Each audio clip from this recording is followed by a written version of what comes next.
দেখুন আনারস ফলকে কত সুন্দর দেখতে লাগছে। ফলটা পেকে হলুদ হয়ে আছে।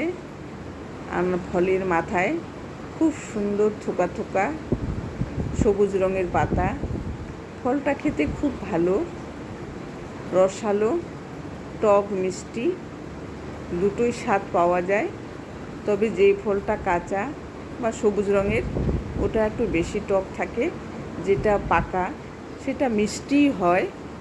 দেখুন কত ভালো দেখতে লাগছে ফলটাকে, খুব সুন্দর ফলটা, ভীষণই সুন্দর ফলটা দেখতে।